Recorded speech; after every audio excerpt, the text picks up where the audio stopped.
Welcome dear for this brand new lecture. Basically in this class we are going to start NLM and it is a lecture which is purely for NEET and JEE means. Okay, so हम इसमें जो cover करने वाले हैं वो है NLM. अब आप जानते हैं कि इतना बड़ा यूनिट भी नहीं है, तो कुछ 3 से 4 लेक्चर में या 3 या 4 लेक्चर में हम इसे क्लोज़ करने की कोशिश करेंगे. ठीक है, मीन्स हम सिर्फ वही चीज़ें पढ़ने वाले हैं जो नीट के रिलेटेड है या जेईई मेन के रिलेटेड है. इस लेक्चर को देखने के बाद you will be able to do all the numerical problems in the exam. ठीक है, ओके, उतना बड़ा मसला नहीं होगा इस लेक्चर के बाद. ठीक है, सबसे पहले छोटी छोटी कुछ बातें हैं जो मैं आपको बताऊं, वो है हम अक्सर इसमें फोर्स के बारे में पढ़ते हैं. तो फोर्स क्या है? बेसिकली जैसे मेंशन्ड है, आप पुश और पुल को बोल सकते हो फोर्स. फोर्स एक एफर्ट है बेसिकली जिसकी वजह से किसी ऑब्जेक्ट की स्टेट को चेंज करा जा सकता है. ठीक है, या चेंज करने की कोशिश की जा सकती है. समझ आई बात? So force is simply push या पुल which changes or tends to change the state of rest or uniform motion. Okay, मतलब अगर कोई ऑब्जेक्ट है और वो in the state of rest है, आप उस पर फोर्स लगाएंगे, एफर्ट लगाएंगे, वो अपनी स्टेट चेंज कर सकता है या नहीं कर सकता है, बट जो आपने एफर्ट लगाया वो फोर्स है. ओके, अच्छा, यहाँ पे अब इफेक्ट्स ऑफ फोर्स क्या है? जब आप किसी ऑब्जेक्ट पे फोर्स लगाते हो, व्हाट हैपन्स बेसिकली. अगर आपका फोर्स नॉन ज़ीरो है, मतलब ऐसा फोर्स जो ज़ीरो नहीं है, तो इससे क्या हो सकता है? इससे बॉडी की स्पीड चेंज करी जा सकती है. दूसरा, इट में change the direction of the body, direction of the motion. अगर ऑब्जेक्ट चल रहा है और आपने फोर्स लगाया, हो सकता है उसकी मोशन की जो डायरेक्शन है वो चेंज हो, या ऐसा भी हो सकता है कभी दोनों चीज़ें चेंज हो, स्पीड भी चेंज हो और डायरेक्शन भी चेंज हो. ठीक है, या कभी कभी ऐसा होता है कि आप बॉडी पे फोर्स लगाते हैं, ना स्पीड चेंज होती है ना डायरेक्शन चेंज होता है, उस केस में बॉडी का शेप या साइज़ चेंज होता है. ठीक है, अच्छा, फोर्स का जो यूनिट है ना वो न्यूटन है, ऐसा यूनिट अगर देखा जाए, और सीजीएस यूनिट जो है वो डाइन है. ठीक, अगर आपको कन्वर्ट कर रहा है तो एक छोटी सी बात यहाँ पे मेंशन की गई है कि 1 न्यूटन जो होता है वो होता है 10⁵ डाइन के बराबर. ठीक है ना, तो ये जो मैं एक कन्वर्शन फैक्टर दे रहा हूँ आपको कि 1 न्यूटन इज़ बेसिकली 10⁵ डाइन. ठीक है, आप इसे यूज़ करेंगे, हो सकता है हम आगे इसका यूज़ करें. ठीक, सो फोर्स बेसिकली एक वेक्टर क्वांटिटी है जिसका मैग्नीट्यूड भी है और डायरेक्शन भी है. ठीक है, अच्छा, यहाँ पे कुछ चीज़ें मेंशन है, जैसे ये पैराग्राफ है, अगर आप चाहें तो इस पैराग्राफ को पढ़ सकते हैं.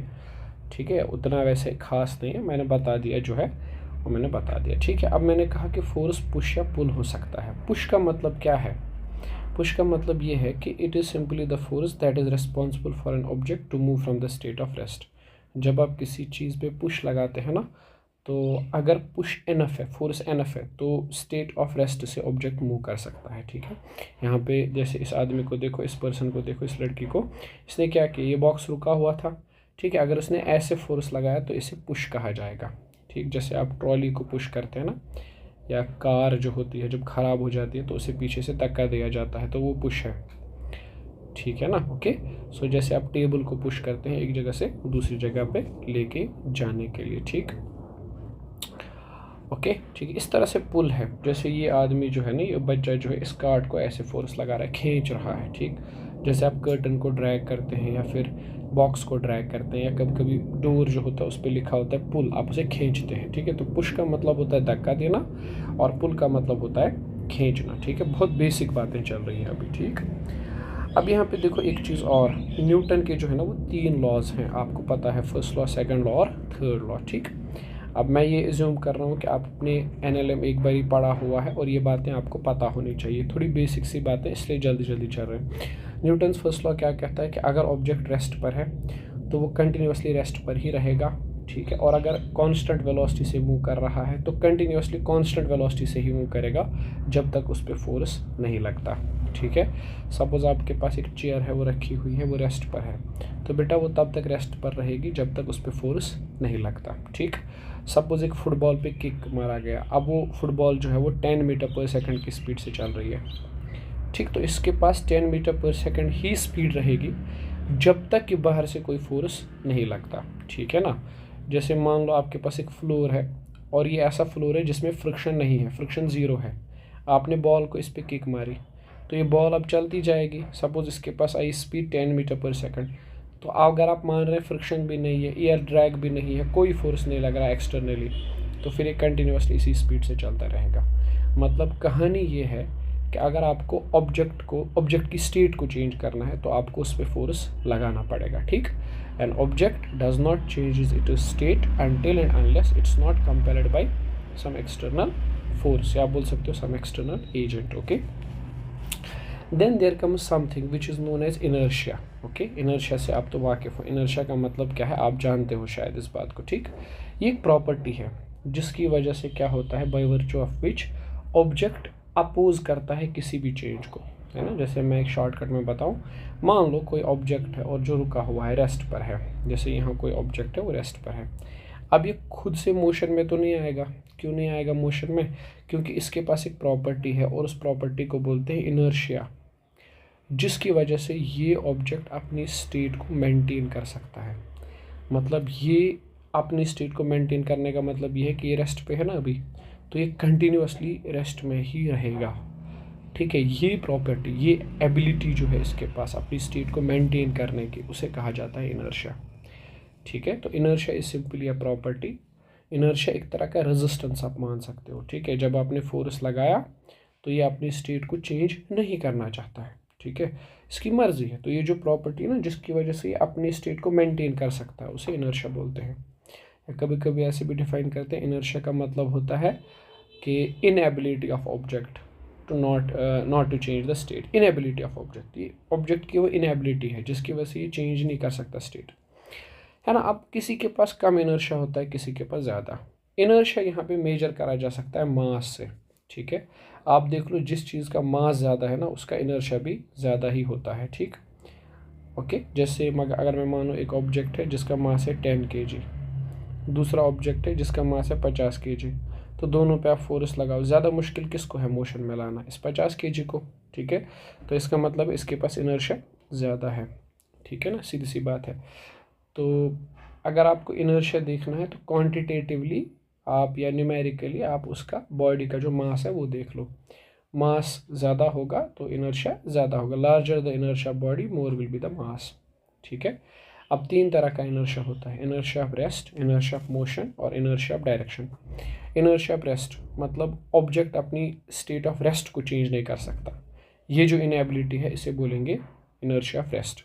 यानी कोई ऑब्जेक्ट अगर कब से रेस्ट पर ही है और मैं इससे बोलूँ कि तुम रेस्ट पे क्यों हो, ये बोलेंगे मेरे पास एक प्रॉपर्टी है रेस्ट पर रहने की, और उस प्रॉपर्टी का नाम जो है वो इनर्शिया है, इनर्शिया ऑफ रेस्ट है, ठीक। अब जैसे तुम्हें यहाँ पे कुछ एग्जांपल्स दी गई हैं, ये एग्जांपल्स तुमने सुनी होंगी, फिर भी एक बारी बता देता हूँ। जब आप मैंगो ट्री की ब्रांच को शेक करते हैं, ठीक है, हिलाते हैं, तो क्या होता है, मैंगो नीचे गिर जाता है। अब इस कहानी को समझो, जब आपने उस ट्री को पकड़कर शेक किया, मैंगो जो था, जैसे ये ब्रांच थी और यहाँ मैंगो था, ठीक है। अब ये ब्रांच जो है ना, ये ब्रांच आगे चली गई, ठीक है, या पीछे चली गई जब आपने खींचा। अब ये जो मैंगो है ना यहाँ पे, ये तो अपनी ही जगह पे रहेगा, ठीक। क्यों अपनी जगह पे रहेगा, क्योंकि इसके पास इनर्शिया ऑफ रेस्ट है।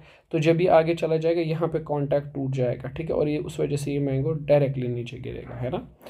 तो ये बात समझो, मैंगो को जब आपने शेक किया ना ट्री को, तो मैंगो अपनी ही स्टेट पे रहा और उस वजह से वो ऊपर से उसका जो ब्रांच के साथ कनेक्शन था वो कट गया और नीचे गिर गया, ठीक है। इस तरह से जब एक बस या ट्रेन में आप बैठे हैं, ठीक है, और वो सडनली स्टार्ट होती है तो पैसेंजर कहाँ गिरता है, पीछे की तरफ, है ना। जैसे ये ट्रेन है, अब यहाँ पे एक आदमी बैठा हुआ है, ठीक, इस तरह से बना लेते हैं, यहाँ पे एक आदमी जो है वो बैठा हुआ है और ये ट्रेन आगे जा रही है। पता क्या होता है, जैसे ये ट्रेन आगे गई ना, तो इस इंसान का जो लोअर पोर्शन है बॉडी का, ये वाला पोर्शन, वो तो रेस्ट मोशन में आ गया बिकॉज ट्रेन मोशन में आ गई, ठीक है। लेकिन इसका जो अपर पार्ट है वो मोशन में नहीं आ रहा, ठीक है ना। जब ये लोअर पार्ट मोशन में आ गया, लोअर पार्ट इसलिए मोशन में आ गया क्योंकि कांटेक्ट के साथ है इस पर। जब ये मोशन में आ गया तो अपर पार्ट को तो अपर पार्ट को तो पता ही नहीं, उसने अपना स्टेट ऑफ रेस्ट मेंटेन करने की कोशिश की, लोअर पार्ट आगे निकल गया और अपर पार्ट कहाँ रहना चाहता है, अपनी ही जगह पे। तो इस चक्कर में ये आदमी पीछे गिरता है, ठीक है ना। इसी तरह से जब ये ट्रेन होती है जो चल रही होती है कंटिन्यूसली, तो बॉडी पूरी मोशन में होती है, अपर एंड लोअर पार्ट। लेकिन जैसी ब्रेक लगती है ना, बॉडी का जो पार्ट कांटेक्ट में है नीचे, वो तो रेस्ट पे आ गया, बट अपर पार्ट जो है वो आगे जाना चाहता है, ठीक है। इस वजह से इंसान आगे की तरफ गिरता है, समझिए बात। और सेम होता है हॉर्स पर जब होता है पर्सन, तो उसके साथ भी, ठीक है ना। ऐसा कुछ और एग्जांपल्स भी हैं जो आप पढ़ सकते हो, ऐसे एग्जांपल्स आपको बताई गई होंगी अर्ली भी, ठीक है। तो इनको ज़्यादा मतलब वो ध्यान देने की ज़रूरत नहीं है, आप जानते हो ये एग्जांपल्स। इस तरह से इनर्शिया ऑफ मोशन होता है। कोई ऑब्जेक्ट अगर मोशन में है तो वो कंटिन्यूसली मोशन में ही रहना चाहता है, वो अपनी स्टेट को चेंज नहीं करना चाहता, ठीक, वो कंटिन्यूसली मोशन में रहना चाहता है, तो इसे हम बोलते हैं इनर्शिया ऑफ मोशन। ठीक है, तो जैसे अभी मैंने बोला इस केस में जब ट्रेन चलती है, बस चलती रहती है और अचानक से रुकती है, तो आपकी बॉडी के पास मोशन होता है ना, इनर्शिया ऑफ मोशन। अब लोअर पार्ट तो रेस्ट पे आ जाता है, लेकिन अपर पार्ट के पास अभी भी इनर्शिया ऑफ मोशन होता है, ठीक है ना। अच्छा, एक आदमी जो ट्रेन से या बस से चलते हुए नीचे कूदता है, तो चलती बस से जब वो नीचे कूदता है, अब उसे तुरंत रुकना नहीं है, क्योंकि अगर वो तुरंत रुक गया ना, तो सोचो उसके पास इनर्शिया ऑफ मोशन है क्योंकि वो गाड़ी में था। अब जैसे वो नीचे कूदता, अगर वो तुरंत रुक गया, अब इतनी जल्दी inertia of motion inertia of rest में कन्वर्ट तो होगा नहीं, है ना, तो उसे थोड़ा बहुत आगे चलना पड़ेगा, ठीक है, साथ साथ। Is that clear? ठीक है, अब छोड़ो ये सारी बातें, यहाँ पे एग्जांपल्स दी गई हैं, आप इन एग्जांपल्स को पढ़ सकते हो। Then there is inertia of direction, ठीक है, यानी ऑब्जेक्ट अपनी डायरेक्शन को खुद से चेंज नहीं कर सकता। अगर वो एक पर्टिकुलर डायरेक्शन में जा रहा है ना, तो कंटिन्यूसली उसी डायरेक्शन में जाएगा, ठीक। जैसे आप एक काम करो, आप एक व्हील को लो, ठीक, एक टायर को, और उसे एक फ्रिक्शनलेस रोड पे छोड़ दो ऐसे, ठीक है ना, घूमता रहेगा घूमता रहेगा, क्या ये अपने आप ऐसे डायरेक्शन पलटेगा? ना, जब तक बाहर से कोई फोर्स नहीं लगता तब तक ये डायरेक्शन नहीं पलटेगा। समझिए मेरी बात, तो ये डायरेक्शन नहीं पलट रहा, it is because it is having an inertia of direction, okay. So it will never change it is direction automatically, right, automatically अपनी डायरेक्शन को चेंज नहीं कर सकता है, ठीक है। कुछ और भी एग्जांपल्स हैं, आप चेक कर सकते हैं।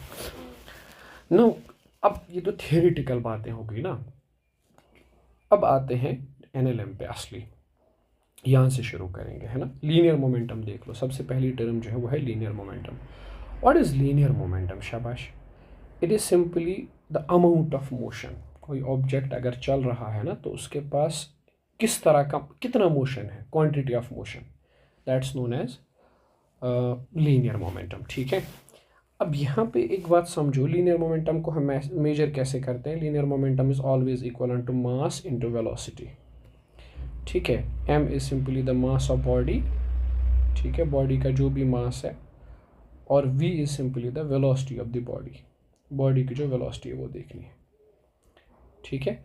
अच्छा, यहाँ पे चेक कर पाओगे तुम, लीनियर मोमेंटम एक वेक्टर क्वांटिटी है, ठीक है। अब आप पूछेंगे सर डायरेक्शन, इसकी डायरेक्शन वही होती है जो इंस्टेंटेनियस वेलोसिटी की है, इंस्टेंटेनियस वेलोसिटी की, है ना। जैसे मान लो ऑब्जेक्ट चल रहा है ऐसे करके कंटिन्यूसली, तो मास m है, वेलोसिटी v है, ठीक। तो जिधर ऑब्जेक्ट है चल रहा है ना इस टाइम पे मोमेंटम उधर ही होगा जिधर वेलोसिटी होगी, ठीक है ना, ओके।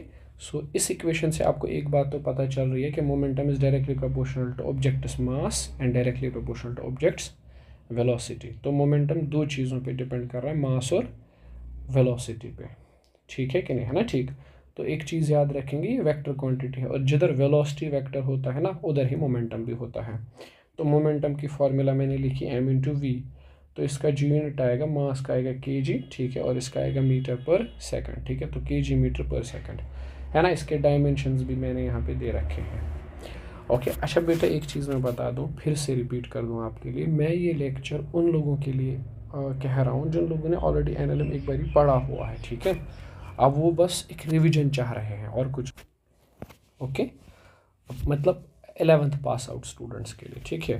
अगर आपने 11th में एक बार ही पढ़ा है तो आप आराम से देख सकते हो, या अगर आप 11th में ही पढ़ रहे हो लेकिन एक बार ही आपने एनएलएम पढ़ा हुआ है अच्छे से, क्योंकि मैं डिटेल्ड तो किसी चीज़ में नहीं जाऊँगा ना, मैं बस वही बातें करूँगा जो आपका नीट के लिए या जेई के लिए ज़रूरी है, ठीक है। अब न्यूटन का second law, what it says कि फोर्स होता है directly proportional to rate of change of momentum.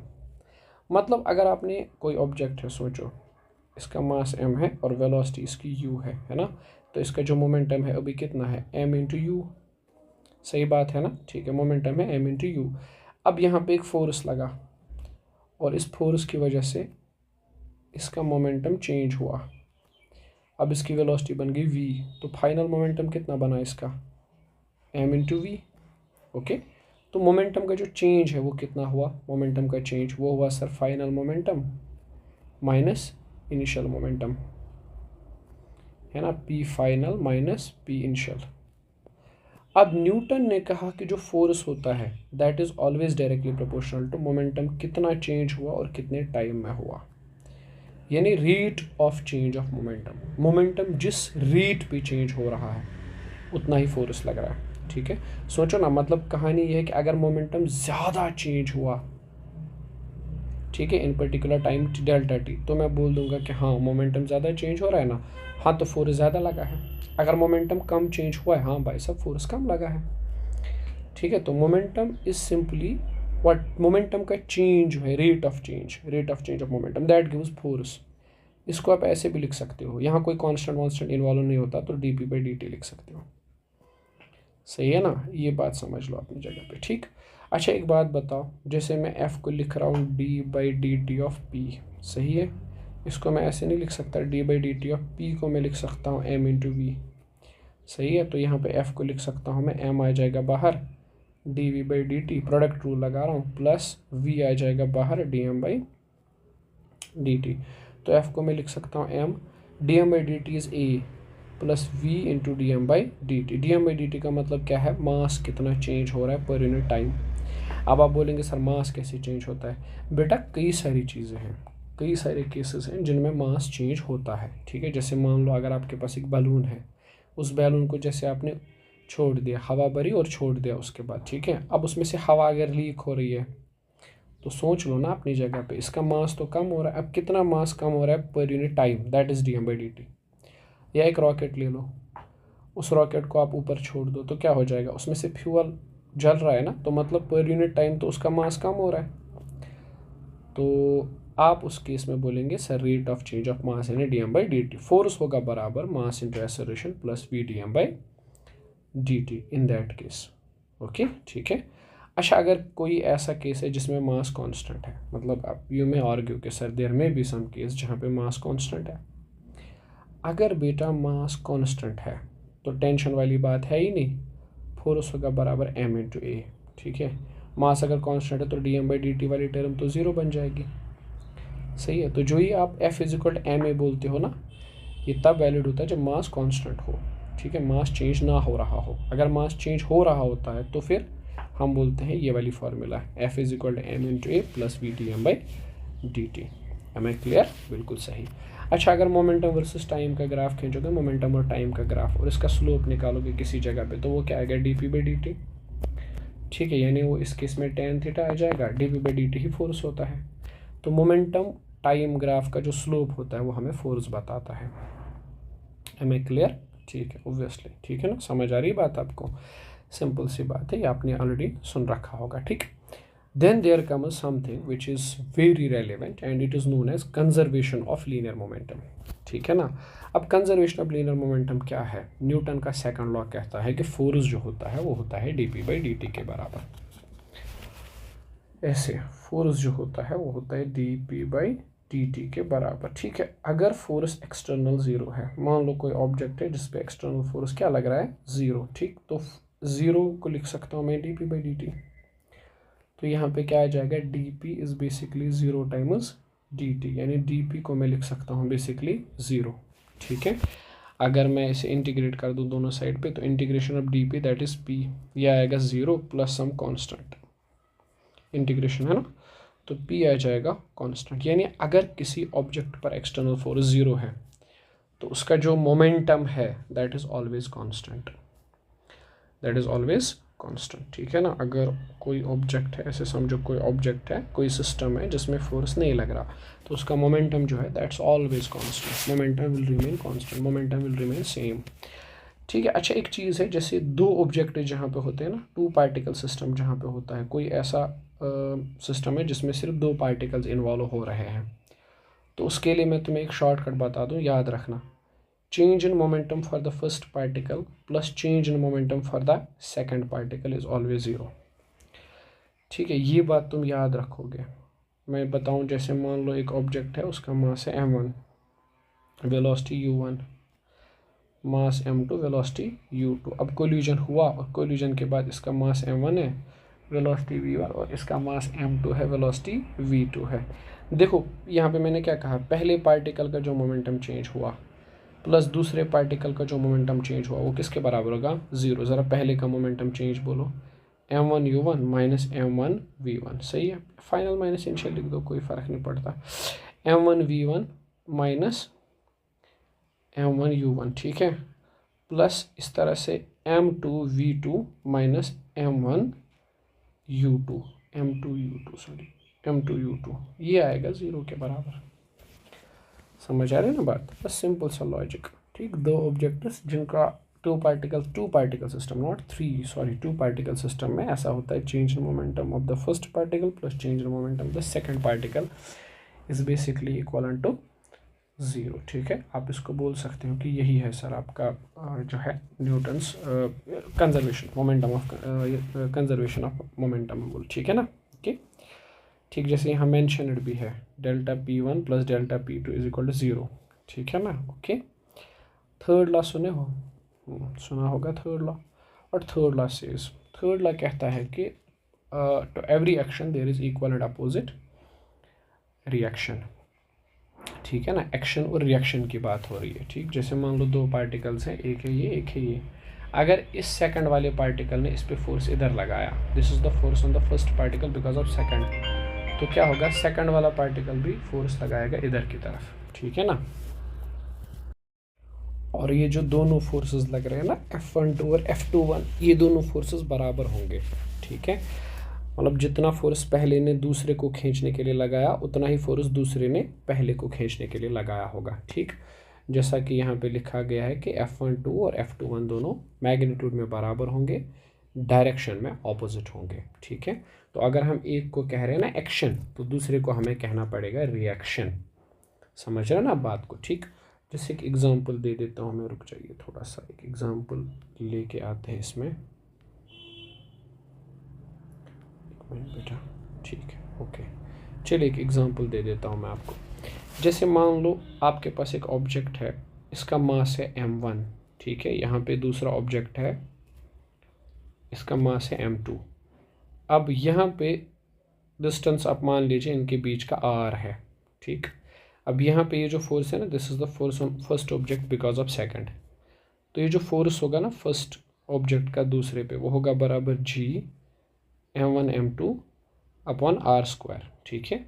और इसकी जो डायरेक्शन होगी, सपोज इसे मान लीजिए आप x एक्सिस है ना, ठीक, और इसे कहेंगे हम माइनस x एक्सिस, ठीक। तो ये जो फोर्स है ना, फिलहाल फर्दर से कि ऐसे होगा x कैप, मतलब x वाली डायरेक्शन में। और F21 जो होगा वो होगा बराबर g m1 m2 upon distance तो r² ही है, ठीक है, और इनटू वो होगा माइनस x कैप। तो आप देख पा रहे होंगे ये दोनों फोर्सेस बराबर हैं, F12 और F21 मैग्नीट्यूड वाइज बराबर हैं, और F12 और F21 डायरेक्शन वाइज ऑपोजिट हैं, ठीक है। मैग्नीट्यूड में बराबर, डायरेक्शन में ऑपोजिट, ठीक है। अच्छा, एक चीज़ समझाऊँ मैं यहाँ पे, एक फोर्स को आपने क्या कहा, एक्शन, और एक फोर्स को क्या कहा आपने, रिएक्शन, ठीक। मतलब अगर ये देख रहे हो ना, ये एक्शन है और ये रिएक्शन है फिर, ठीक। अब यहाँ पे एक बात को समझो, कुछ चीज़ें हैं जो याद रखनी है। क्या होता है ना कि फोर्सेस हमेशा ऐसे ही होते हैं, एक्शन रिएक्शन, ठीक। जैसे आपने एक एग्जांपल समझो, और जैसे आप आगे चल के हम पढ़ेंगे, अगर एक ऑब्जेक्ट है जो कि एक सरफेस के ऊपर है, तो सरफेस इस पर नॉर्मल फोर्स ऊपर लगा रही है, normal on the body because of the ground, तो ये ऑब्जेक्ट क्या करता है, नीचे की तरफ एक नॉर्मल लगाता है ग्राउंड पर बिकॉज ऑफ द बॉडी। तो ये है normal on the body because of ground, और ये है normal on the ground because of body, है ना, ठीक। इसी तरह से मान लो अगर यहाँ पे कोई ऑब्जेक्ट है जिसका मास है m, अब अर्थ ने इसे अपनी तरफ खींचा, this is the force on the object because of earth, तो पता है ये ऑब्जेक्ट भी अर्थ को अपनी तरफ खींचेगा, force on the earth because of object. समझ पा रहे हैं ना बात को, ठीक है। जैसे यहाँ पे देख रहे हो आप नॉर्मल, तो हमेशा फोर्सेस हमेशा एक्शन रिएक्शन में रहते हैं, मतलब फोर्स कभी आइसोलेटेड स्टेट में नहीं होता। आप ऐसा नहीं बोल सकते कि हाँ जी एक फोर्स लग रहा है बस इतना, नहीं। आप ये जान लो कि अगर आप किसी जगह पे एक फोर्स ऑब्जर्व कर रहे हैं तो उसका दूसरा फोर्स, दूसरा पेयर होगा, एक्शन का रिएक्शन होता है हमेशा। तो जैसे यहाँ लिखा गया है कि सिंगल आइसोलेटेड फोर्स नेचर में होता ही नहीं है, हमेशा फोर्सेस एग्जिस्ट करते हैं पेयर्स में, और एक्शन रिएक्शन के बीच में कोई टाइम गैप नहीं होता, ठीक है। हम ऐसा नहीं बोल सकते कि एक्शन कॉज है और रिएक्शन इफेक्ट है ना, एक्शन रिएक्शन एक ही टाइम पे, एक ही साथ, एक ही वक्त पे जो है वो एग्जर्ट होते हैं। एक्शन रिएक्शन ऐसा नहीं पहले एक्शन हुआ फिर रिएक्शन, ऐसा कुछ नहीं होता, जल्दी जल्दी दोनों एक साथ क्विकली जो है वो आ जाते हैं वजूद में, ठीक है। इस बात को समझो, ठीक है। चाहे ऑब्जेक्ट रुका हुआ हो, चाहे ऑब्जेक्ट मोशन में हो, एक्शन रिएक्शन होते हैं, ठीक है। तो ये चीज़ याद रखना, एक्शन रिएक्शन उन बॉडीज़ पर भी लगता है जो कांटेक्ट में ना हो। जैसे सोचो, यहाँ तो बॉडीज़ के बीच में कांटेक्ट है, तब भी एक्शन रिएक्शन का कंसेप्ट है। यहाँ नहीं है, तब भी एक्शन रिएक्शन का कंसेप्ट है। तो एक्शन रिएक्शन इस बात पर डिपेंड नहीं करता कि बॉडीज़ कांटेक्ट में है या नहीं है, ठीक है। तो जितने भी फोर्सेस हमारे पास है, जैसे ग्रेविटेशनल फोर्स है, इलेक्ट्रोस्टैटिक फोर्स है, इलेक्ट्रोमैग्नेटिक फोर्स है, टेंशन, फ्रिक्शन, विस्कस फोर्स, सबका जो है वो एक्शन रिएक्शन पेयर होता है, ठीक है। अब ये नहीं बोल सकते कि एक्शन और रिएक्शन एक दूसरे को कैंसिल करते हैं, ऐसा नहीं होता। अगर आप इस एग्जांपल में देखेंगे ना, या इस एग्जांपल में देखेंगे, या इन दोनों में देखेंगे, एक्शन रिएक्शन अलग अलग बॉडीज़ पे लगता है। कि एक ही बॉडी पे दो फोर्सेस नहीं होते कि तुम कह दो कि हाँ हाँ कैंसिल हो रहा है। एक्शन रिएक्शन अलग अलग बॉडीज़ पे लगता है, ठीक है। दो अलग अलग बॉडीज़ पे एक्शन रिएक्शन लगता है, ठीक है। तो दैट्स कम्प्लीटली ईजी, इसमें कोई दिक्कत नहीं है, ठीक है। अच्छा, एक चीज़ है जिसे कहते हैं वेरिएबल मास। जैसे मैंने कहा ना अभी वो उसमें सेकंड लॉ में dm/dt, अगर कोई ऑब्जेक्ट ऐसा है जिसमें मास कांस्टेंट नहीं है बल्कि मास वेरी करता है, वेरिएबल मास है, तो उस केस में आपको न्यूटन सेकंड लॉ याद होगा, ऐसे लगता है m/a + v dm/dt, है ना। अब जैसे आप एक रॉकेट की एग्जांपल समझो, जैसे जैसे रॉकेट ऊपर जाता है तो व्हाट हैपन्स, हाँ बिल्कुल, उसमें फ्यूल जलता है और उसका मास जो है वो कंटिन्यूसली कम होता है। dm/dt क्या डिनोट करेगा कि कितना मास कम हुआ। ये जो v है ना, v is the velocity of gases with respect to rocket, okay. जैसे मान लो मैं एक चीज़ बताऊं कि एक रॉकेट समझ लो ऐसे, है ना, ठीक है। अब जैसे ये रॉकेट जो है वो नीचे जा रहा है, तो जैसे ये रॉकेट जो है ऊपर जा रहा है ना, तो इसमें से गैस कहाँ निकल रहा है, नीचे। जब ये गैस नीचे निकलेगा तो ये ऊपर की तरफ एक फोर्स जनरेट करेगा जिसे हम अप थ्रस्ट कहेंगे, ठीक है। इस बात को समझ लो, इसे हम अप थ्रस्ट कहते हैं। तो अप थ्रस्ट जो होता है ना, that is always equivalent to relative velocity into dm/dt। Relative velocity का मतलब क्या है, velocity of gases with respect to rocket, ठीक है। गैस की वेलोसिटी रॉकेट के रेस्पेक्ट में, ये अप थ्रस्ट है। समझ आ रही है बात। अब ज़रा इस रॉकेट को देखो, एक सेकेंड से रब कर देते हैं। इस रॉकेट को ज़रा देखो तुम थोड़ा ध्यान से। इस रॉकेट को जब आप देखोगे तो ये रॉकेट कहाँ जा रहा है, ऊपर, है ना, ठीक। तो जैसे ही ऊपर जा रहा है, गैसेस कहाँ निकल रहे हैं, नीचे। वो गैसेस अप थ्रस्ट ऊपर जनरेट कर रहे हैं, that is v relative dm/dt। और नीचे की तरफ एक फोर्स लग रहा है m/g, ठीक है ना। अब यहाँ पे जब आप इक्वेशन लिखोगे तो कैसे लिखोगे, नेट फोर्स इज m/a, ठीक है। अपवर्ड जा रहा है ना, तो अपवर्ड डायरेक्शन में जो फोर्स है रिलेटिव वेलोसिटी dm/dt, सही है, माइनस नीचे की तरफ जो फोर्स है m/g। Is that clear, simple, ठीक है ना। अच्छा, अब सोचो अगर वेलोसिटी कांस्टेंट है, क्या अगर वेलोसिटी क्या है, कांस्टेंट, वेलोसिटी कांस्टेंट है, तो ये एक्सेलरेशन क्या बन जाएगी, 0। अगर रॉकेट कांस्टेंट वेलोसिटी से ऊपर जा रहा है, उस केस में आप बोल सकते हो ये चीज़, relative velocity dm/dt is equal to m/g, ठीक है। अब थोड़ा सा इस वीडियो को पॉज करो and take some time to process क्या हो रहा है, ठीक है। उतना वैसे टफ नहीं है, फिर भी अगर आपको लगता है टफ है तो आप एक बार ही थोड़ा सा रुको और उसके बाद इसे ऑब्जर्व करो क्या हो रहा है, ठीक है ना, ओके, ठीक है। अब एक छोटी सी बात और है जो मैं आपके साथ बताऊं, that is known as impulse, okay. चलिए इम्पल्स को स्टार्ट करते हैं। इम्पल्स का मतलब क्या है, पहले सोचो, जब किसी जगह पर बहुत ज़्यादा फोर्स लगता है, वो भी बहुत कम टाइम में, इसे कहते हैं इम्पल्स, ठीक है। जैसे मान लो तुमने कभी लाइफ में कभी ना कभी जब छोटे थे तो थप्पड़ तो खाया होगा घर वालों से, ही सही गलती तो करते सब लोग। तो जब थप्पड़ पड़ता है तो भाई साहब बहुत ज़्यादा फोर्स लगता है और वो भी छोटे से टाइम में, तो हम बोलते हैं यहाँ पे इम्पल्स लग रहा है, ठीक है। या आप मान लो कोई कील है जिसे आप इस तरह से हैमर से मार रहे हैं, ठीक है। तो हैमर और कील का कांटेक्ट बहुत कम टाइम तक रहता है, तो बहुत ज़्यादा फोर्स वो भी बहुत कम टाइम के अंदर, that's known as impulse, okay. तो इम्पल्स हम निकालते कैसे हैं, इस बात को समझो। देखो बेटा, इम्पल्स निकालने का शॉर्टकट तरीका क्या है, impulse is always equivalent to dp/dt। क्या होता है, फोर्स, है ना। तो dp किसके बराबर आएगा, f × dt, ठीक है। तो ये जो चेंज इन मोमेंटम है ना, इसे हम लोग कहते हैं इम्पल्स। क्या कहते हैं? इम्पल्स। तो अगर तुमको इम्पल्स निकालना है, that is simply equal to integration of F D T. Try to remember this. Impulse is simply integration of F D T. ठीक है ना? ओके, बस इतना याद रख लो। यानी इतना याद रखो, impulse is always equal to change in momentum. Impulse is always equal to change in momentum. Momentum का चेंज जो होता है वही इम्पल्स होता है, बस और कुछ नहीं। अगर आप एफ टी ग्राफ बनाएंगे ना, फोर्स वर्सेस टाइम ग्राफ, तो ये चीज़ उसका एरिया डिनोट करेगा। ठीक है, तो ये जो एरिया है फोर्स टाइम ग्राफ में, वो हमें बताता है इम्पल्स। Is that clear?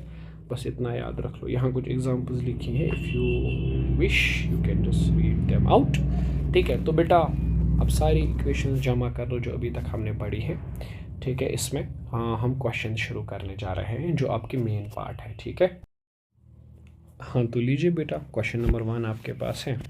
आराम से देखते हैं क्वेश्चंस को कैसे करना है। ठीक है, अब यहाँ पे समझिएगा, एक बैट्समैन है which hits back a ball of mass 0.4 kg। मतलब बॉल का जो मास दिया गया है सवाल में वो है 0.4 kg। एक बॉल थी जो स्ट्रेट लाइन में ट्रैवल कर रही थी इस तरह से। ठीक है, और बैट्समैन ने उसे हिट किया। जब बैट्समैन ने उसे हिट किया ना, तो क्वेश्चन कह रहा है without changing the initial speed. Ball की स्पीड थी इनिशियल 15 मीटर पर सेकंड। ठीक है, इनिशियल स्पीड चेंज हुई ही नहीं, बस बॉल इस तरफ मूव करने लगी। ठीक है, 15 मीटर पर सेकंड से। ओके, तो इनिशियल स्पीड तो चेंज हुई ही नहीं, जो थी वही रही। तो इसमें इम्पल्स कितना होगा? अब यहाँ बॉल और बैट के बीच में कांटेक्ट रहा है ना, छोटे से टाइम इंटरवल के लिए।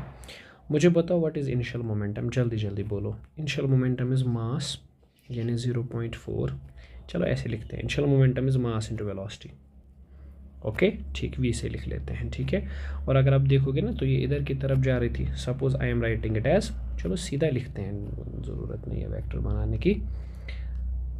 ये P is equal to M into V. ठीक है, P initial and what is P final, that is equal to M into V ना, दैट्स इक्वल टू -2mv। क्यों? क्योंकि अपोजिट में है ना। तो अगर इसको पहले ही इधर मोमेंटम था, अब इधर है, तो अपोजिट में मोमेंटम है, तो चेंज इन मोमेंटम क्या आएगा? शाबाश, फाइनल माइनस इनिशियल। ठीक है, तो ये आएगा -mv, यानी ये आ जाएगा -2mv। तो जो मोमेंटम का चेंज है उसका मैग्नीट्यूड ले रहा हूँ मैं, वो आ जाएगा 2mv। So this is the change in momentum. अब इम्पल्स बताओ सर, यही तो होता है इम्पल्स। इम्पल्स ही तो होता है change in momentum. 2 times mass is 0.4। ठीक है, और वेलोसिटी जो है वो यहाँ पे 15 है, तो इसको मैं लिख सकता हूँ 8/10। ठीक है, इंटू 15। ठीक, तो ये आएगा 5 2r 5 3r, तो 8 3r हो गया 24 डिवाइडेड बाई 2, ये हो गया 12। ठीक है, kg मीटर पर सेकंड। बस कैलकुलेशन देखिएगा, और कोई मसला नहीं है इसमें। ठीक है, हो सकता है मैं जल्दी जल्दी में गलत कर दूं कैलकुलेशन। ठीक है, इसी को कहते हैं हम लोग 12 kg मीटर पर सेकंड को न्यूटन सेकंड लिख सकते हैं। ठीक है, तो यहाँ पे जो आंसर आएगा आपका, इम्पल्स जो मिलेगा ना यहाँ पे, वो होगा यहाँ पे बेटा 12। ठीक है, इम्पल्स इज 12। समझ गए ना? ठीक, नेक्स्ट क्वेश्चन पे चलते हैं। एक बॉडी है जिसका मास है 2 kg और वो चल रही है with an acceleration of 3 metre per second. ठीक, तो आपको चेंज इन मोमेंटम बताना है 1 सेकंड में। मोमेंटम कितना चेंज होगा 1 सेकंड में। अब ज़रा यहाँ पे थोड़ा ध्यान दीजिएगा, जो मास यहाँ पे बताया गया है वो कितना बताया गया है आपको, 2 kg, और जो एक्सेलरेशन बोली गई है वो कितनी बताई गई है आपको, 3 मीटर पर सेकंड स्क्वायर। ठीक है, आपको मोमेंटम का जो चेंज है, यानी नटशेल में कहूँ तो इम्पल्स बताना है कितना होगा। ठीक है, ट्राई करना चाहेंगे एक बार आप इसे? हाँ बिल्कुल, वैसे उतना टफ तो है नहीं, बहुत इजी है। कैसे, मुझे बताइए। चेंज इन मोमेंटम, यही तो इम्पल्स होता है, और ये मैंने अभी बोला, ये होता है integration of F D T.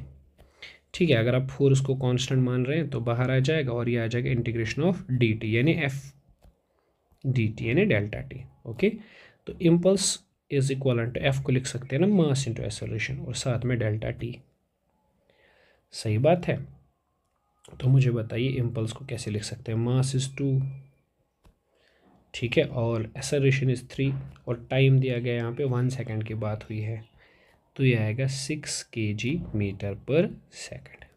ठीक है, तो ये आ गया चेंज इन मोमेंटम यानी इम्पल्स। तीसरा क्वेश्चन देख लीजिए, एक बॉडी है जिसका मास है 0.15 kg, इसको ड्रॉप किया गया है हाइट h से, ठीक, हाइट 10 मीटर, ठीक है 10 मीटर की हाइट से ड्रॉप करा गया, ठीक, ये ग्राउंड पे स्ट्राइक कर रहा है, ठीक, and then rebounces to the same height, अच्छा फिर उसी सेम हाइट तक वापस जाता है, ठीक। मैग्नीट्यूड ऑफ इम्पल्स, मुझे एक बात बताओ, अगर ये v वेलोसिटी से गिरा, v वेलोसिटी किसके बराबर होगी, 2gh यहाँ पे है ना, तो वेलोसिटी होगी अंडर रूट ऑफ 2g का वैल्यू 10 है और h का वैल्यू भी क्या है 10, तो ये आ जाएगा अंडर रूट ऑफ g 200, ठीक है, तो ये आ जाएगा 100 इंटू 2 यानी 10√2।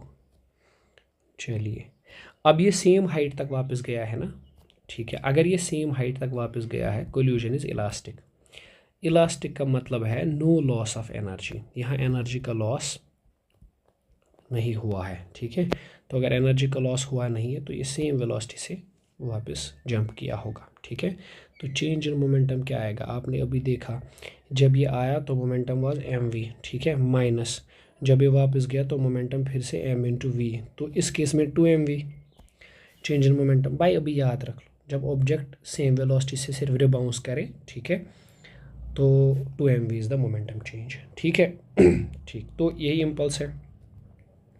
2 times mass, I am writing the mass, that is 0.15, I am writing the velocity, velocity is basically in this case what 10√2, ठीक है, इसे मैं लिख सकता हूँ 2 15/100 10√2, 0 0 कटेगा, 5 1 5 2 और 2 2 कैंसिल, तो ये आएगा √2, ठीक है, √2 kg मीटर पर सेकंड, यानी इसे मैं लिख सकता हूँ 1.4 kg मीटर पर सेकंड, ये है change in momentum. Is that clear, यानी जिसे तुम इम्पल्स कह दोगे, ठीक, ओके। एक मिनट देखते हैं, इम्पल्स का एक और सवाल यहाँ पे है, ठीक है, इम्पल्स का सवाल ही है ये, जी बिल्कुल।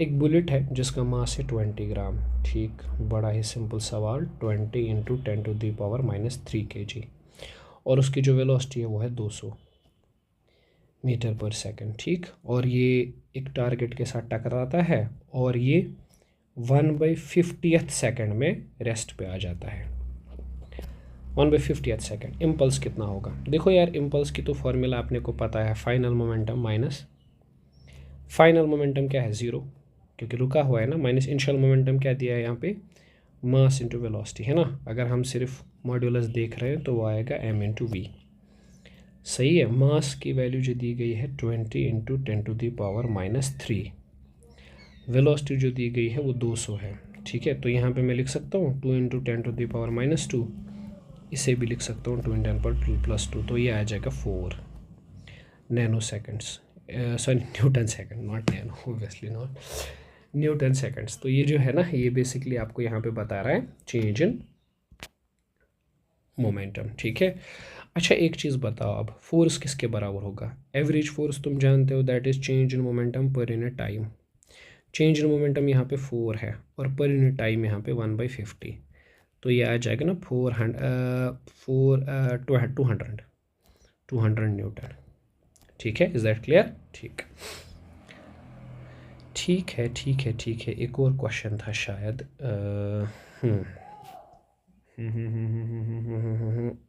सेकंड, इस सवाल पे आते हैं हम ना, पहले वो सवाल ढूंढेंगे जिसमें मोमेंटम का चेंज देखने को मिलता है, हाँ ये वाला सवाल, ज़रा देखो बड़ा ज़बरदस्त सवाल है, सेकंड थोड़ी सी जगह बनाते हैं इसको सॉल्व करने के लिए, ठीक, ओके ओके ओके। चलिए अब देखिएगा ज़रा, एक बॉल है जो यहाँ पे टकरा रही है इस दीवार के साथ और वो रिफ्लेक्ट हो रही है विद द सेम वेलोसिटी, मतलब v वेलोसिटी से आई थी, v वेलोसिटी से रिफ्लेक्ट भी हो रही है, तो इम्पल्स कितना होगा इस केस में, ठीक। अच्छा ज़रा सुनो कैसे करेंगे, मुद्दा तो वही है ना इनिशियल और फाइनल मोमेंटम का, चलो इससे इनिशियल मोमेंटम को देखते हैं, अगर ये 60 होगा तो ये एंगल भी कितना होगा 60, यहाँ आएगा ना mv cos 60 और यहाँ आ जाएगा mv sin 60, ठीक, और फिर देखो फिर ये ऐसे गया तो यहाँ से आ जाएगा इसका mv cos 60 है ना, और यहाँ से आ जाएगा mv sin 60। अब एक चीज़ नोटिस कर पा रहे हो आप, y एक्सीज में पहले भी मोमेंटम था mv 60, बाद में भी इम्पल्स मोमेंटम है mv sin 60। तो y एक्सीज में जो मोमेंटम था पहले और आखिर पे बराबर है, ना डायरेक्शन चेंज हुई ना मैग्नीट्यूड चेंज हुआ। तो अगर कोई मुझसे पूछेगा what is the change in momentum in y direction, मैं बोलूँगा 0। So what is the force in y direction, I will be saying 0। Talking about the x direction, यहाँ पे क्या था mv cos 60 और बाद में क्या बना mv cos 60, मगर डायरेक्शन पलट चुकी है। तो मोमेंटम का चेंज आएगा एक्स डायरेक्शन में, कितना आएगा 2mv cos 60 है ना, 2mv cos 60 इज़ 1/2, तो ये आ जाएगा m इंटू वी। तो what is the value of impulse, शाबाश, वो आएगा चेंज इन मोमेंटम यानी m इंटू वी। m की वैल्यू क्या दे रखी है बेटा, अच्छा इसका answer he in terms of mv है, तो mv। अगर यहाँ पे टाइम भी गिवन होता तो मैं फोर्स का वैल्यू भी निकाल सकता था, ठीक है ना, जस्ट मुझे चेंज इन मोमेंटम को डेल्टा टी से डिवाइड करना पड़ता, ठीक है। कि एक सवाल और देख लेते हैं, अगर कुछ और होगा चेंज इन मोमेंटम पे तो वो देख लेते हैं। ठीक, हाँ ये देखो एक और सवाल है, चेंज इन मोमेंटम पे पहले बात कर रहे हैं ना। तो बुलेट्स है जिनका मास है 0.03 kg, एक प्लेट पे टकरा रही है एट द रेट ऑफ 200 पर सेकंड। हाँ मतलब आप बोल सकते हो 200 बुलेट्स उस प्लेट पे पड़ रही है पर सेकंड। जैसे ये प्लेट समझ लो, यहाँ पे एक बंदूक है और इससे बुलेट्स निकल रही है, और वो भी बहुत ज़्यादा, 200 बुलेट्स एक सेकंड में निकल रही है, सीधा टकरा रही है विद द वेलोसिटी 50, और वो रिफ्लेक्ट होती हैं with the velocity 30। Average force और मोमेंटम चेंज देखना है, ठीक है। अच्छा मुझे चेंज इन मोमेंटम बता सकते हो, इनिशियल मोमेंटम कितना होगा, इसे u कह देते हैं, इसे v, mu minus M V, m निकाल लेते हैं बाहर, v माइनस u। तो change in momentum is m is mass 0.03, v is basically the final velocity, that's 30 minus, ठीक है। अच्छा ये सॉरी यहाँ पे u माइनस वी लिया ना मैंने, वैसे भी मुझे मैग्नीट्यूड ही लेना होता है, तो v माइनस यू है, u माइनस वी, इससे कोई फ़र्क नहीं पड़ता। दैट इज़ 50 माइनस 30, तो ये आएगा 3/100 और ये आएगा 20, सही है, 0 0 कैंसिल, 3 2 6/10 यानी 0.6। लेकिन ये हुआ ना ईच बुलेट का, मतलब एक बुलेट का चेंज इन मोमेंटम ये होता है ना, बट एक बुलेट थोड़ी थ्रो की जा रही है, n बुलेट्स थ्रो की जा रही है। So what is the total change in momentum, total change in momentum is number of bullets कितनी फायर की जा रही है, total number of bullets into एक बुलेट का चेंज जो है 0.6 है, ठीक। फोर्स कैसे निकालूंगा मैं निकालूंगा force total change in momentum upon time, तो ये आएगा n टाइम्स 0.6 अपॉन टाइम। तो ये n/t क्या है, number of bullets thrown per second, number of bullets thrown per second वो मुझे गिवन है ना 200, और ये आ जाएगा 0.6। क्या मैं ऐसे लिख सकता हूँ 200 इंटू 6/100, 6/10, 0 0 कैंसिल, तो 120 इज़ द फोर्स। समझ आ रही है बात, ठीक। इट्स वेरी सिंपल राइट, कोई ख़ास बात नहीं है, ठीक है। देखते हैं कोई और फोर्स होगा, कोई और क्वेश्चन होगा।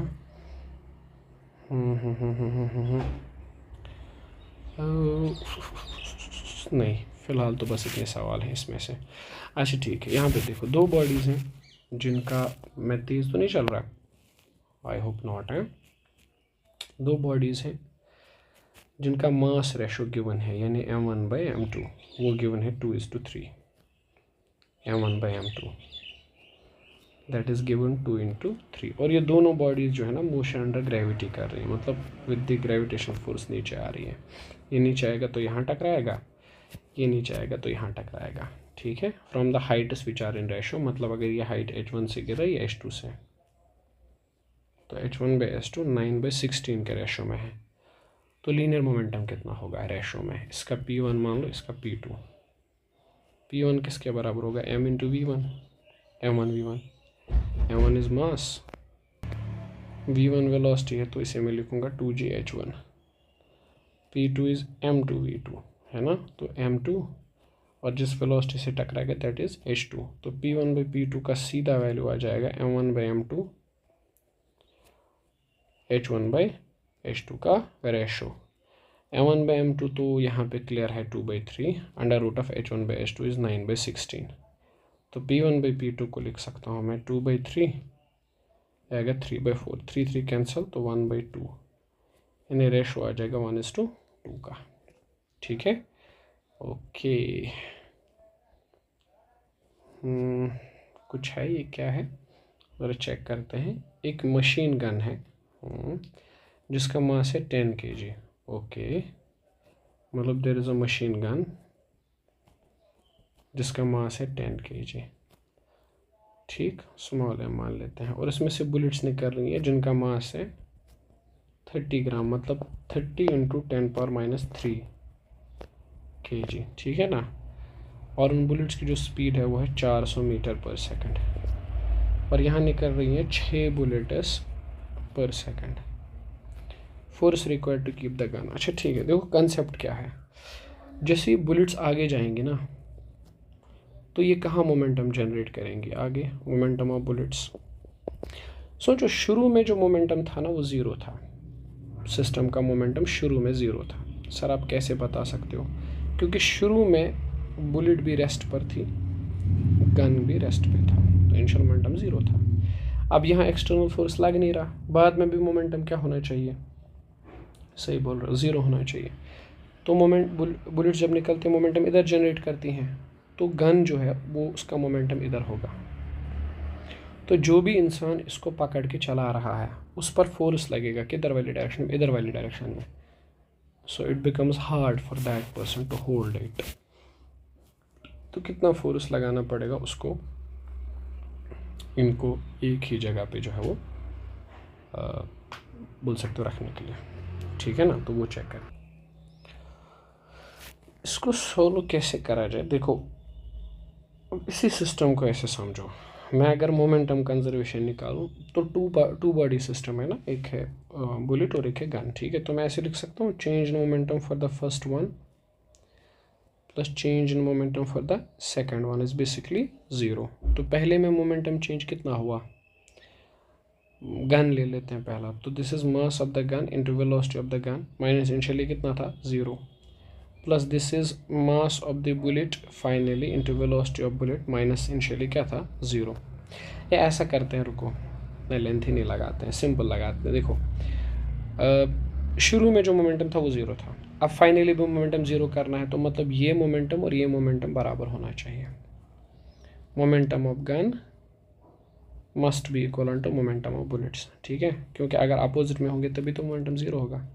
This is mass of gun, velocity of gun, this is mass of the bullet into velocity of bullet. ये हो गया एक बुलेट का मोमेंटम चेंज इंटू जितने भी बुलेट्स थ्रो की जा रही हैं, टोटल नंबर ऑफ बुलेट्स। अगर हम ऐसा माने small n is the number of bullets thrown per in time, number of bullets per in time, तो एन टी को कैसे लिख सकते हो, n इंटू टी, तो यह आ जाएगा mass of the gun, velocity of the gun is equal to mass of the bullet, velocity of the bullet into N T.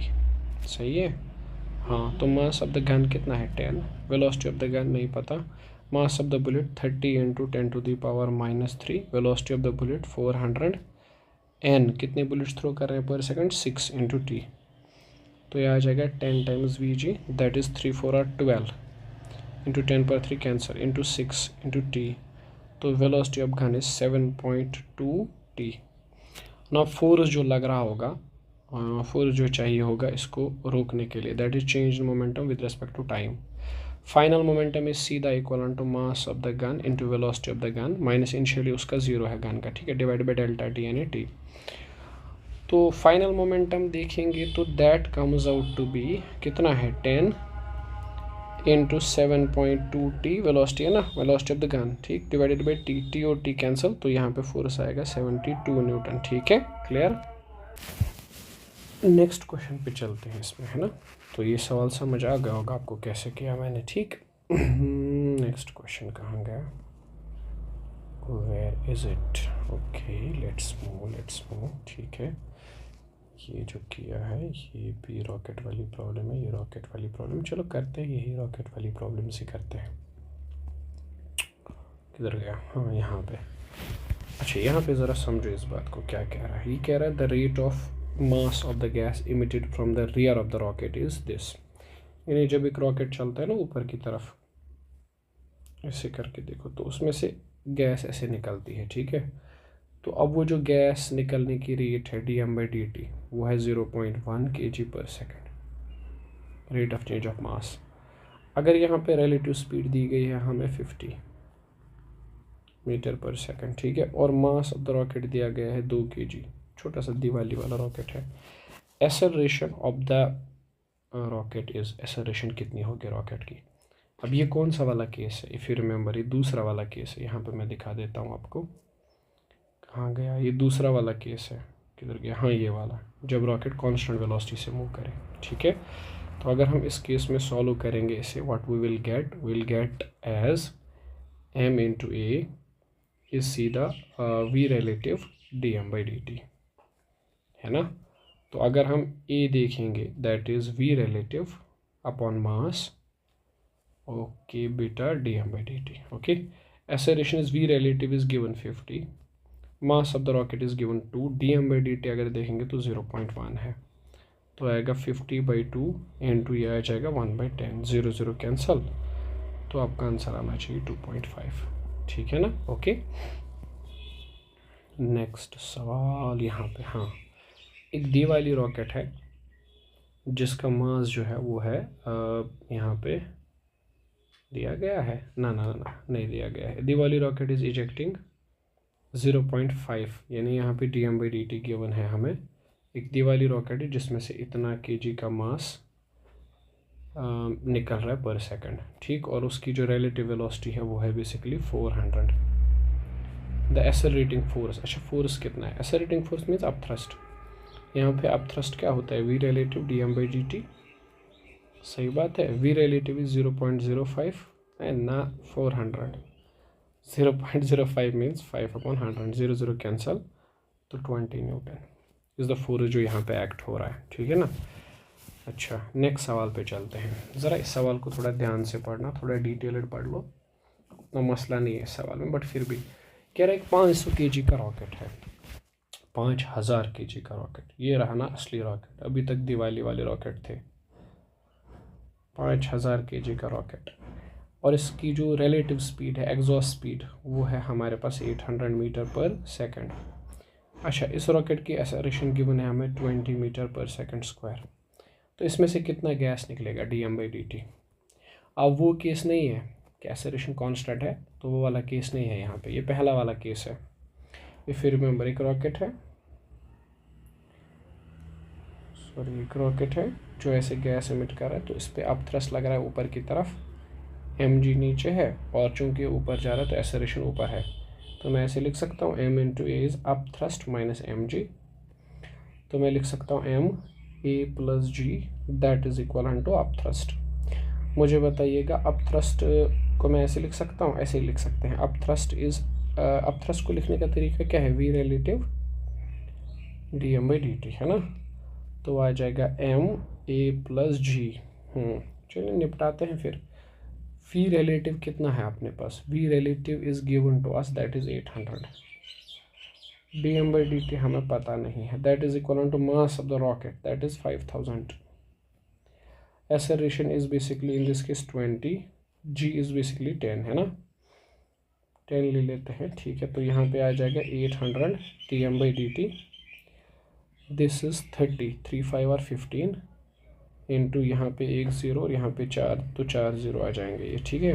तो यहाँ पे आप dm/dt निकालो, मुझे कोई इशू नहीं है। 15000 अपॉन 800, 2 0 2 0 कटे 1500/8, वो आएगा 187.5 kg/s। ओके ठीक है, ये आ गया आपका आंसर, ठीक है ना। ओके अगर ये सवाल आगे हो समझ तो आगे बढ़ सकते हैं हम लोग, ठीक है ना। ओके चलिए अब यहाँ पे एक चीज़ और है जिसके बारे में हम बात करेंगे। फोर्स तो मैं पहले ही बता चुका हूँ, वेक्टर क्वांटिटी है, मैग्नीट्यूड, डायरेक्शन और पॉइंट ऑफ एप्लीकेशन, तीनों चीज़ें होती है। पुश या पुल जो मैं बता चुका हूँ आपको पहले, ये भी बता चुका हूँ, 1 न्यूटन इज 10⁵ टाइम, ठीक है। अच्छा, 4 फोर्सेस होते हैं जो बड़े अहम है यूनिवर्स में। एक है ग्रेविटेशनल फोर्स, एक है strong nuclear force, weak nuclear force और इलेक्ट्रोमैग्नेटिक फोर्स। इनको हम फंडामेंटल फोर्सेस बोलते हैं, ये आपको पता होगा, फिर भी एक बार ही बता देता हूँ। सबसे वीक फोर्स जो है वो ग्रेविटेशनल फोर्स है। ये एक सेंट्रल फोर्स होता है, इसकी फार्मूला है Gm1m2/r², ठीक है। और इसमें जो पार्टिकल एक्सचेंज होता है दैट्स ग्रेविटॉन्स, राइट, ठीक। इस तरह से इलेक्ट्रोमैग्नेटिक फोर्स बिटवीन चार्जेस होता है जो कूलम्स फोर्स है, K1Q2/r²। इलेक्ट्रोमैग्नेटिक फोर्स ज़्यादा स्ट्रॉन्ग होता है ग्रेविटेशनल से, ठीक है। Electromagnetic force is basically 10⁻36 times of the gravitational force. यहाँ पे जो एक्सचेंज पार्टिकल है दैट इज़ फोटॉन, ठीक। इसमें इलेक्ट्रोमैग्नेटिक फोर्स में 2 एग्जांपल्स आती हैं, टेंशन और नॉर्मल रिएक्शन, ठीक है। अच्छा, वीक न्यूक्लियर फोर्स होता है बिटवीन द न्यूक्लियंस। न्यूक्लियंस मतलब प्रोटॉन्स और न्यूट्रॉन्स के बीच में। ये चार्ज पे कभी डिपेंड नहीं करता, आगे पढ़ोगे 12th में, इस पर डिपेंडेंट होता है और इनकी रेंज शॉर्ट होती है, मतलब नज़दीक में जब पार्टिकल्स होते हैं तभी ये फोर्स लगता है, अदरवाइज नहीं लगता, ठीक। ग्रेविटेशनल फोर्स जो होता है उसकी रेंज इन्फिनिट है, मतलब 2 ऑब्जेक्ट्स कितनी भी दूर रखो ग्रेविटेशनल फोर्स तब भी लगेगा। इलेक्ट्रोमैग्नेटिक फोर्स की रेंज भी इन्फिनिटी होती है, ठीक है, चार्जड पार्टिकल्स के बीच वाला जो फोर्स होता है। न्यूक्लियर फोर्स की रेंज जो होती है 10 पर, वीक न्यूक्लियर फोर्स की 10⁻16 तक, मतलब 10⁻16 मीटर जो दूर होंगे ना पार्टिकल्स उनके बीच में लगेगा। स्ट्रॉन्ग न्यूक्लियर फोर्स की रेंज होती है 10⁻15 मीटर, ठीक है, 1 फर्मीमीटर के करीब यहाँ पे लिखा है। अच्छा, कॉमन फोर्स जो हम मैकेनिक्स में यूज़ करते हैं, ज़्यादातर फोर्सेस जो इन्वॉल्व होते हैं वो होता है weight, normal reaction, friction, spring force और टेंशन। बेसिकली सच बताऊँ तो अपने सिलेबस में यही 5 फोर्सेस हैं जो हमें पढ़ने हैं, ठीक है। अच्छा, before we move to the next segment, हम लोग एक छोटी सी चीज़ पढ़ते हैं। हमने चूँकि पढ़ा F = m/a, है ना। तो एक्सेलरेशन ऑफ द सिस्टम किसके बराबर होता है? Acceleration of the system is always equal to net force upon net mass. बस उसी पे थोड़े सवाल करेंगे जल्दी, ठीक है। अच्छा, ये वाला सवाल देख लो, पहला वाला। मान लो यहाँ पे F2 ज़्यादा है F1 से, तो एक्सेलरेशन किसके बराबर होगा? जो नेट फोर्स लगेगा ऑब्जेक्ट पे, नेट फोर्स कौन सा लगेगा? F2 ज़्यादा है F1 से, तो ये ऑब्जेक्ट इधर जाएगा।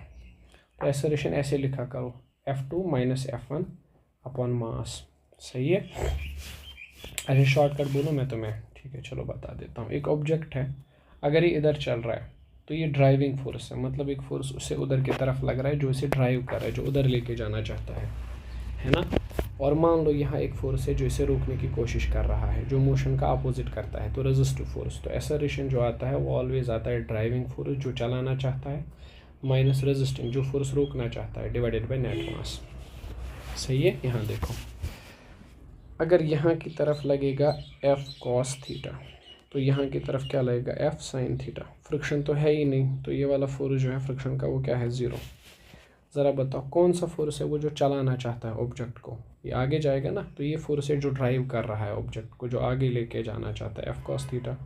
माइनस कौन सा है जो रोक रहा है? कोई भी नहीं है यहाँ पे जो रोकेगा। फ्रिक्शन रोकता मगर वो एब्सेंट है, डिवाइडेड बाई नेट।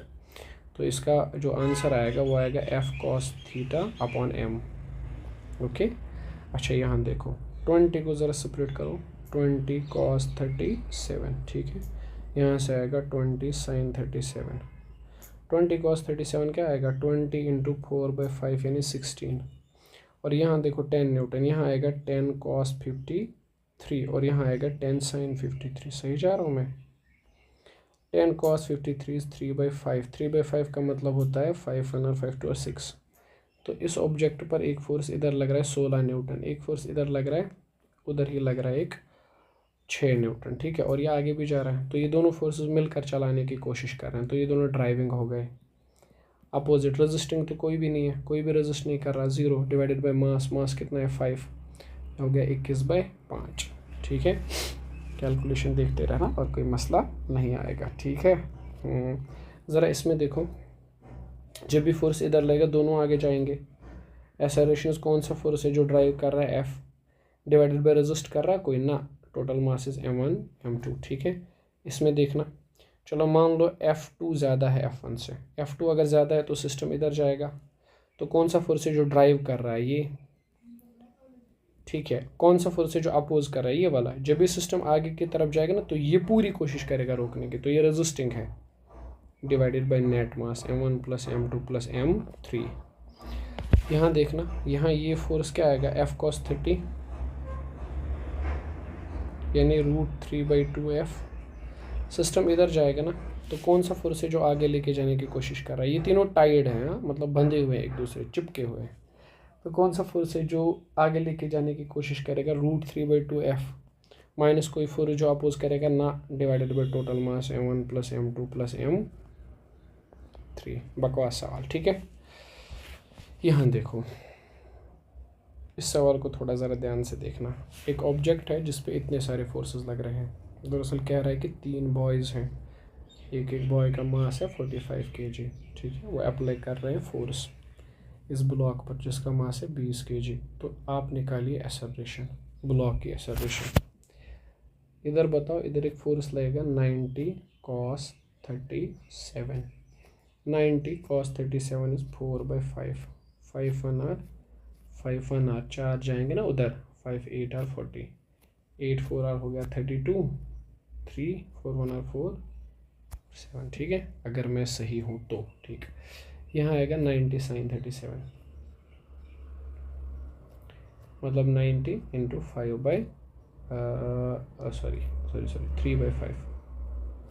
हाँ सही कह रहा हूँ मैं, तो ये 18 × 3, 18 3 r 8 3 r 24, तो 3 1 r 54 है ना।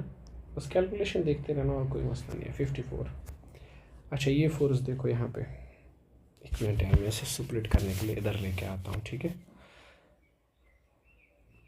एक फोर्स लगा इधर 90, ठीक है, ये लगा इधर 37 पे, इसका ये वाला पार्ट आया 72 और ये वाला पार्ट जो आया 54। अच्छा इस फोर्स को देखो, ये ऐसे लग रहा है ना, ठीक है। यहाँ पे जो एंगल बनेगा वो होगा 45, 128 √2 cos 45, यानी 128 आएगा वो, है ना। ये भी आ जाएगा 128 √2 sin 45, ये भी आ जाएगा 128, ठीक है। और एक फोर्स लग रहा है 114 ऊपर की तरफ। जो नेट फोर्सेस लग रहे हैं ना, इधर लग रहा है एक 72 और उधर की तरफ ही लग रहा है एक 128, हाँ ठीक है। और यहाँ जो लग रहा है वो है 54 और इधर की तरफ लग रहा है एक 128 और ऊपर की डायरेक्शन में एक और फोर्स लग रहा है ना, नीचे की डायरेक्शन में एक और फोर्स लग रहा है, वो है कितना कितना कितना कितना कितना, नहीं सॉरी बेटा, ऊपर की तरफ 114। तो दो डायरेक्शंस में एक्सेलरेशन होगी। एक्स एक्सिस में कितनी एक्सेलरेशन होगी, ऑब्जेक्ट इधर जाएगा ना, एक्सेलरेशन होगी 128 + 72 डिवाइडेड बाय मास हो गया 20। और वाई डायरेक्शन में जो एक्सेलरेशन होगी वो होगी ऊपर की तरफ जो लग रहा है ना 114 + 54 - 128 डिवाइडेड बाय नेट मास यानी 20। क्लियर, ठीक है। अरे जवाब दो बेटा, कोई ख़तरनाक चीज़ बोल रहा हूँ क्या मैं, जो समझ नहीं आ रहा। आराम से देखो और मुझे बताओ क्या तुम्हें ये बात समझ आ रही है जो मैं बता रहा हूँ, ठीक है ना। ओके ठीक ठीक, कोई मसला है ना। फिर उसके बाद क्या बोल रहा है, what is the acceleration of boy exerting a force of 90 Newton on the block. ये जो बॉय है कौन सा वाला, ये जो 90 न्यूटन का फोर्स लगा रहा है, उसके पास कितनी एक्सेलरेशन होगी। जो 90 न्यूटन का फोर्स लगा रहा है उसके पास कितनी एक्सेलरेशन होगी वो बताओ। चलो ये वाला पार्ट मैं तुम पे छोड़ता हूँ, ठीक है, तुम बताना मुझे इसका आंसर, ठीक है। ये एक होमवर्क है आपके लिए और, ठीक, आप इसे कर लो, ठीक है। अगली क्लास में हम नॉर्मल रिएक्शन पढ़ेंगे।